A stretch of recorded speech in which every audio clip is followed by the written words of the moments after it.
इस मूवी की शुरुआत में हम एक आदमी को देखते हैं जिसका नाम गलीवर होता है। वो नहा कर फिर कॉफ़ी पीता है, उसके बाद वो काम करने में बैठ जाता है। उसकी ऑफिस में एक आदमी आता है जिसका नाम डैन होता है। उसकी नई नई नौकरी लगी होती है। गलीवर मेल रूम का हेड होता है जिसकी वजह से उसको गलीवर के नीचे काम करना पड़ता है। उसके बाद वो कंपनी के लोगों के पास जाते हैं उनका मेल उनको पहुंचाने के लिए। तभी गलीवर डार्सी को देखता है। वो उसको स्लो मोशन में देखता है क्योंकि वो उसको बहुत पसंद करता है। तभी डार्सी डैन और गलीवर के पास आती है, मगर गलीवर उससे बिल्कुल भी बात नहीं कर पाता। वो बहुत नर्वस होता है। डार्सी उनको कहती है मैं तुमसे बाद में मिलती हूँ। उसके बाद वो चली जाती है। फिर डैन गलीवर को कहता है कि तुम उसको पसंद करते हो, मगर गलीवर उसको कहता है कि मैं उसको पसंद नहीं करता। वो उसको कहता है झूठ मत बोलो। फिर गलीवर उसको बताता है हाँ मैं उसको पसंद करता हूँ। फिर वो उसको कहता है कि उसको चाय पर कब ले जा रहे हो। गलीवर उसको कहता है मैं चाय पर अभी ले जा सकता हूँ, मगर मैं ऐसा नहीं करता। उसके बाद ये दोनों लिफ्ट में जाते हैं और वहां पर डार्सी आ जाती है। फिर डैन उस लिफ्ट से उतर जाता है और कहता है कि मुझे जरा काम है। गलीवर और डार्सी लिफ्ट पर अकेले होते हैं, मगर वो एक दूसरे से बात नहीं करते। उसके बाद डार्सी उससे बात करने की कोशिश करती है, मगर गलीवर उसको उल्टे जवाब देता है क्योंकि वो बहुत नर्वस होता है। वो वहां पर गिटार बजाता है, तभी डैन उसके पास आता है। वो डैन को कहता है कि चलो मस्ती करते हैं। डैन उसको कहता है मेरा मस्ती करने का कोई भी मूड नहीं है। उसके बाद गलीवर उसको कहता है क्या तुम अपने बॉस के सामने शर्मा रहे हो, यानी कि मेरे सामने। डैन उसको बताता है कि अब तुम मेरे बॉस नहीं रहे, मेरा प्रमोशन हो गया है और अब मैं तुम्हारा बॉस हूँ। उसके बाद वो डैन को कहता है कि तुम अभी अभी तो आए थे, तुम्हारा प्रमोशन हो गया, मुझे 10 साल हो गए हैं। वो उसको कहता है कि हाँ। वो उसको कहता है तुम मस्ती बहुत करते हो और इसमें मजा भी आता है, मगर तुम कभी भी आगे नहीं बढ़ पाओगे क्योंकि तुम अपनी बात नहीं कह पाते। तुमने डार्सी को भी अभी तक नहीं बताया कि तुम उसको कितना प्यार करते हो। और वो उसको कहता है कि अब यहाँ पर गिटार कोई भी नहीं बजाएगा और कल टाइम पर आ जाना। वो उसको कहता है कि हाँ। उसके बाद गलीवर डार्सी के ऑफिस में जाता है। वो उसको बात करने की कोशिश करता है, मगर वो कर नहीं पाता। डार्सी उसको देख लेती है और वो उसको वापस बुलाती है। उसके बाद डार्सी उसको कहती है कि तुम इस वक्त क्या कर रहे हो। वो उसको कहता है कि मैं ये लेने के लिए आया था। उसके बाद डार्सी उसको कहती है तुम इसके लिए अप्लाई कर रहे हो, तुम शहरों को घूमकर उस पर आर्टिकल लिखना चाहते हो। वो उसको कहता है कि हाँ मैं यही करना चाहता हूँ। उसके बाद वो उसको एक झूठ कहता है कि मेक्सिको पर मैं एक आर्टिकल लिखना चाहता हूँ। वो उसको कहती है कि हाँ लिखकर फिर वो मुझे भी दिखाओ। उसके बाद वो घर जाता है और 2-3 किताबों से मेक्सिको का आर्टिकल चुरा कर उस पर अपना नाम लिख लेता है। वो डार्सी को दिखाता है और डार्सी बहुत खुश हो जाती है। वो उसको कहती है कि ये काम तुम्हारी शुरुआत के लिए बहुत अच्छा रहेगा। और वो उसको एक आदमी के बारे में बताती है। वो उसको कहती है कि वो दावा करता है कि उसने बहुडार ट्रायंगल ढूंढ लिया है, तुम्हें उस जगह पर जाना है और उस जगह पे आर्टिकल लिखना है। और वहां पर सिग्नल्स बिल्कुल भी काम नहीं करते, और अगर तुम ना भी जाना चाहो तो भी कोई बात नहीं, तुम्हारी मर्जी है। मगर वो डार्सी को कैसे मना कर सकता था, इसलिए वो मान जाता है। उसके बाद वो उस आदमी के पास पहुंचता है। वो उसको ट्रायंगल का नक्शा दिखाता है और उसकी जगह दिखाता है। आगे उसको अकेला जाना होता है, जिसकी वजह से वो अकेले जाता है और उसके सिग्नल्स भी बंद हो जाते हैं। बस बोर्ड में सिर्फ एक किताब होती है जिस पर ये लिखा होता है कि अपना रोबोट कैसे बनाए, मगर वो उसको भी नहीं पढ़ता और नींद करता है। वो जब नींद से उठता है तो वहां पर तूफान आ चुका है और ये एक जगह पर पहुंच जाता है। उस जगह का नाम लिली पोर्ट होता है और वहां पर छोटे छोटे लोग रहते हैं। वो उसको खतरा समझते हैं और उसको बांध लेते हैं। उसकी मुलाकात होती है वहां के जनरल एडवर्ड से। वो उससे पूछता है कि राक्षस तुम कहाँ से आए हो,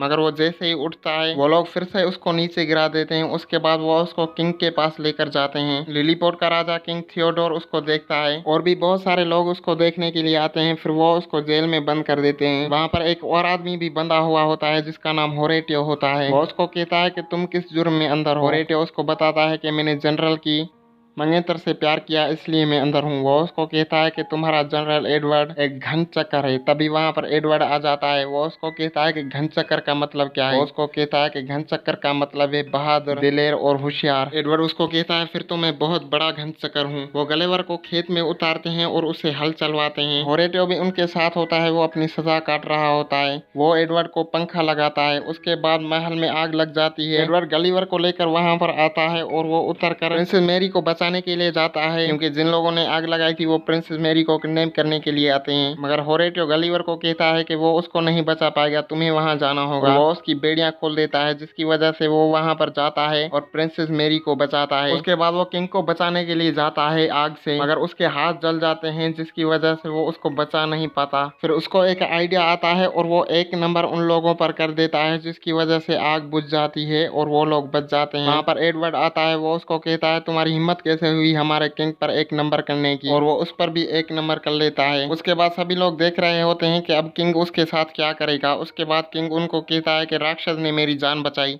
सभी राक्षस राक्षस चिल्लाने लगते हैं। उसके बाद किंग गलीवर को दावत देता है डिनर की। गलीवर उनको कहता है कि मेरे साथ होरीटो भी आएगा, इसको आज़ाद कर दो। वो उसकी बात मान जाते हैं। उसके बाद किंग गलीवर से पूछता है कि तुम किस टापू से आए हो। वो उसको कहता है कि मैं किसी टापू से नहीं आया, मैं न्यूयॉर्क शहर से आया हूँ। वो उसको कहता है कि इसका राजा कौन है। गलीवर उसको कहता है कि उसका कोई भी राजा नहीं है, हम एक राष्ट्रपति चुनते हैं जो कि उस मुल्क को चलाता है। उसके बाद वो उससे पूछते हैं कि तुम यहाँ पर कैसे आए। वो उनको बताता है कि मैं यहाँ पर एक बोट से आया था और वो मेरी बोट गुम हो गई है। वो उसको कहते हैं कि फिक्र मत करो, हम वो ढूंढ लेंगे, तब तक तुम यहाँ पर रहोगे। वो उनको कहता है कि मैं यहाँ पर कैसे रह सकता हूँ, मैं इतना बड़ा हूँ और तुम्हारे घर छोटे हैं। वो उसको कहते हैं कि हमारे पास सबसे बेस्ट कारीगर हैं, वो तुम्हारे लिए एक बहुत बड़ा घर बनाएंगे। उसके बाद वो उसके लिए बहुत अच्छा घर बनाते हैं और वो वैसी जिंदगी गुजारता है जो उसने सपने में भी नहीं सोची थी। वो उनको थिएटर के जरिए अपनी कहानी सुनाता है, यानी कि टाइटैनिक की कहानी पर वो अपने नाम पर करके सुनाता है, जिसमें जैक गलीवर होता है और रोज डार्सी। बस फर्क इतना है कि ये दोनों आखिर में बच जाते हैं। फिर वो लोग गलीवर को बताते हैं कि तुम्हारी बोट हमने ढूंढ ली है। उसके बाद वो उस बोट को देखने के लिए जाता है। वो बोट टूटी हुई होती है।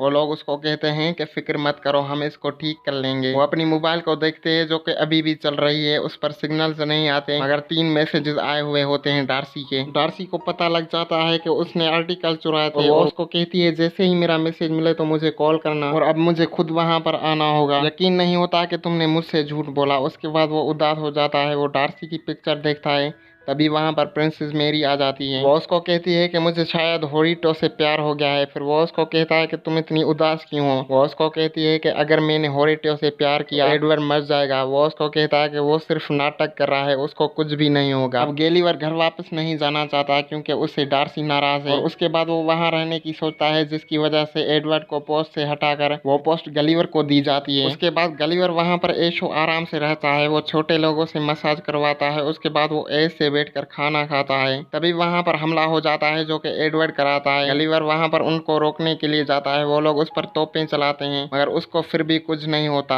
फिर वो उनके जहाजों की रस्सियां पकड़कर वो उनको किनारे पर लेकर आता है। सभी लोग बहुत खुश होते हैं, जिसकी वजह से उसके नाम का एक शहर बनवाते हैं और उस शहर की सारी दीवारों पर गलीवर के पोस्टर्स लगे होते हैं। एडवर्ड प्रिंसेस मेरी के पास आता है प्यार भरी बातें करने के लिए, मगर वो उसको मना कर देती है और वो उसको कहती है कि मैं होरीटो से प्यार करती हूँ। उसके बाद एडवर्ड को हम देखते हैं जो कि अपने दुश्मनों से हाथ मिलाने के लिए आया है। उसके बाद एडवर्ड एक रोबोट बनाता है उस बुक की मदद से जो कि गलीवर की शिप में था और गलीवर को चुनौती देता है। गलीवर उसको कहता है कि मुझे तुम्हारी चुनौती मंजूर है। उसके बाद वो बड़ा रोबोट बन जाता है, गलीवर को ऊपर उठा लेता है, जिसकी वजह से गलीवर हार मान जाता है। सब लोग उसको कहते हैं कि हार मत मानो, मगर वो उन सबको बताता है कि मैंने जो भी तुम लोगों को बताया मेरे बारे में वो सब कुछ झूठ है और मैं एक डरपोक इंसान हूँ। उसके बाद वो लोग लिलीपोर्ट से इसको बाहर कर देते हैं। वो लोग इसके सारे पोस्टर्स लिलीपोर्ट से हटा देते हैं। तभी वहां पर डार्सी आ जाती है और वो लोग इसको भी बांध देते हैं। वो लोग उससे पूछते हैं कि तुम कहां से आई हो। वो उनको बताती है कि मैं न्यूयॉर्क से आई हूँ। फिर होरीटो जाता है गलीवर के पास। वो उसको बताता है कि डार्सी यहाँ पर आई है। वो लोग वहां पर फिर से पहुंच जाते हैं। गलीवर महाराजा को और महारानी को छुड़ाता है जिनको एडवर्ड ने बांध लिया था। उसके बाद वो डार्सी के पास जाता है। वो उससे पूछती है कि ये कौन सी जगह है। वो उसको बताता है कि मुझे यहाँ पर कभी भी नहीं आना था और सभी सच्चाई बताता है।